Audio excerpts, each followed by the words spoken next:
প্রতিটা শিশুর চোখেই লুকিয়ে থাকে পৃথিবীর প্রাকৃতিক এক সৌন্দর্য, যা আমরা প্রায়ই ভুলে যাই। বাড়িতে যখন বাচ্চা থাকে তখন শব্দ হয়, ঝামেলা মনে হয়, কিন্তু শান্তির অভাব কখনো হয়। হ্যালো এভরিওয়ান, আমি পূর্ব মেদিনীপুর থেকে সঙ্গীতা। তোমরা সবাই কেমন আছো? আশা করছি যে যেখানে আছো সবাই সুস্থ এবং ভালো আছো। হ্যাঁ, আমরাও ভালো আছি। এই যে ছেলেটা এখন স্কুলে বেরিয়ে গেল, আর এবার থেকেই আমার কাজগুলো ঝটপট সেরে নিতে হবে, কারণ ছোট ছেলে এখন ঘুমিয়ে আছে। ঘড়িতে এখন 10টা 15, ছেলেটাও স্কুলে গেছে। তো বুঝতেই পারছো যে কতটা দেরি হয়ে গেছে। সকালেই ভাবছিলাম যে জিনিসপত্র ধোবো, কিন্তু মেঘলা মেঘলা ওয়েদার ছিল বলে যার কারণে ধোয়া হয় না। তো এখন এতটাই রোদ যে জিনিসপত্র না ধুয়ে আর পারলাম না, তাই লেগে পড়লাম ঝটপট কাজ করতে। এই যে বালিশগুলো রোদ বেরিয়েছে বলে বালিশগুলোও একটু মেলে দিলাম। আর যেহেতু বাচ্চা আছে বাড়িতে, তো কাঁথা আর এই বেডশিট টেডশিটগুলো মাঝে মাঝেই হিস টিস করে ফেলে, তো সেই কারণেই ওগুলো একটু রোদে দিয়ে দিয়েছি। আর এই যে বিছানার পাতনি আর বালিশের কভার, ওগুলোও একটু জাঁকিয়ে, মানে একদম সার্ফে তখন জাঁকিয়ে রেখে দিয়েছিলাম, তো সেগুলোই সময় মতো ছাদ থেকে এসে কেচে নিচ্ছি। বেশ কয়েকজন দিদিভাইরা কমেন্ট করেছো, বেশ ভালো লাগলো তোমাদের কমেন্টটা পড়ে। আর কি জানো তো, কখনো সাফল্যের মুখ দেখতে পাবো কি না আমি জানি না, কিন্তু তোমাদের এই কমেন্টগুলো আমাকে একদম 99% সাহস যোগায় একটা ভিডিও বানাতে।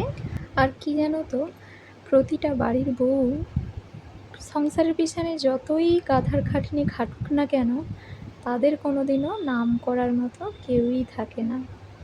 সংসার হলো এমন একটা জায়গা, সংসারে যদি তুমি আর্নিংয়ের কিছু রাস্তা জানো তাহলে সেখানে তুমি সম্মান পাবে।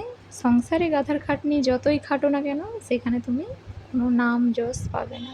আর এই যে পান গাছটা দেখছো আমার শ্বশুরমশাই লাগিয়েছে, তো নিচ থেকে একদম উঠেছে। আর এই যে রোদে অবস্থা দেখেছো তো আমার, প্রখর, কেউই দেখার মতো কেউ নেই। আর এইখানে রান্না বসিয়ে দিয়েছিলাম ছাদ থেকে এসে। তো রান্না করছি আজ চিচিঙ্গে, আলু আর কুঁদরি দিয়ে একটা চচ্চড়ি, আর খাড়ার তরকারি, আর মাছের ঝাল। তো মাছটা আমাদের প্রতিদিনই থাকে, তোমরা তো জানোই। আর এখানে দেখো এই যে মটরটা ভিজিয়ে রাখছি, যেহেতু সন্ধেবেলা ভাবলাম না কিছু করতে হবে, তো ছেলেটা একটু ঘুগনি আর লুচি খেতে ভালোবাসে, তো সেই কারণে ভিজিয়ে রেখেছি। আর এখানে দেখো এই যে কড়াতে তেল দিয়েছি, আর 5 ফোঁটন, গোটা লঙ্কা, তেজপাতা, এগুলো দিয়েই ওই পেঁয়াজ দিয়ে দেবো। তো দিয়ে একটু সবজিটা নেড়ে নিয়েছিলাম আগেই। তারপর এই যে দেখো পেঁয়াজটা ভেজে নিয়ে, তো সবজি নাড়া থাকলে জানো তো স্বাদটা একটু আলাদাই হয়। তো তোমরাও কে কীভাবে রান্না করো আমি তো জানি না, তো আমি এভাবেই রান্না করি। তোমাদের যদি ভালো লেগে থাকে প্লিজ একটা লাইক করে যেও, অন্তত কমেন্ট যদিও নাও করো কিন্তু লাইকটা করতে ভুলো না। এই যে দেখো সবজিটা দিয়ে দিয়েছি, দিয়ে নুন হলুদ লঙ্কা দিয়ে সর্ষে জিরে বাটা ফুটে উঠলে, যখন জল দেওয়ার পর ফুটে উঠবে তখন দেব। এই যে দেখো জল দিয়ে দিয়েছি, তো যখন এই যে ফুটে উঠেছে তার কিছুক্ষণ পরেই এই যে দেখো সর্ষে জিরে বাটাটা দিয়ে দিয়েছি।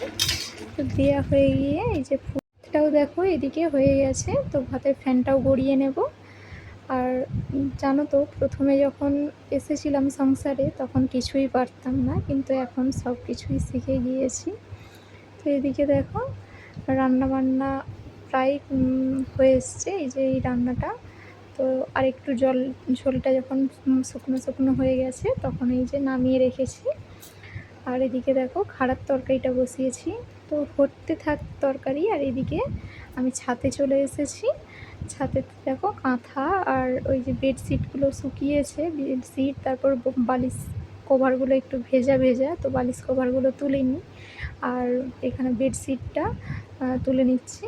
তো দেখো ওদিকে কালো হয়ে মেঘ সেজেছিলো জানো, তো দেখো এখানে জিনিসপত্র কত, তো সেই কারণেই ঝটপট জিনিস দেখলেই যেন আমার মাথা ঘুরে। যখনই দেখি যে এত জিনিস এক জায়গায় রেখেছি, তখন দেখলেই যেন আমার একদম পাহাড় সমান কাজ মনে হয়। তো এভাবেই তোমরা আমায় সাপোর্ট দিও। আর তোমাদের সাপোর্ট ছাড়া কখনোই কোনোভাবে কিছু করা সম্ভব নয়। আমিও তোমাদের সাপোর্ট করব অবশ্যই।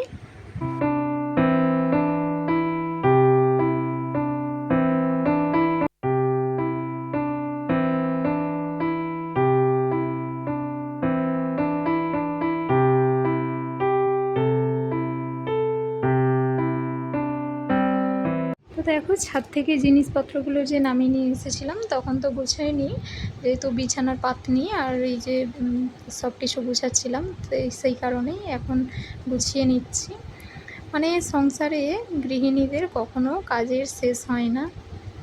আর মেয়েদের জীবনটা তো এমনই, বিয়ের আগে বাপের বাড়িতে থাকো, বাবা মার আদর খাও, তারপরে এসে সংসারে সারা জীবন কাজ সারতে সারতে, মানে এই হাঁড়ি কড়ার নাড়তে নাড়তেই মেয়েদের জীবনটা কেটে যায়।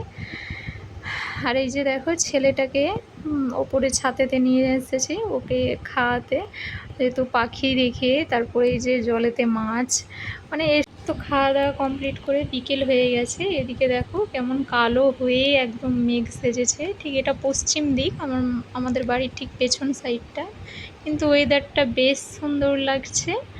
তোমাদের কেমন লাগলো তোমরা একটু কমেন্ট করে জানিও। তো আজকের মতো এখানেই রাখলাম, আবারও অন্য দিন দেখা হচ্ছে।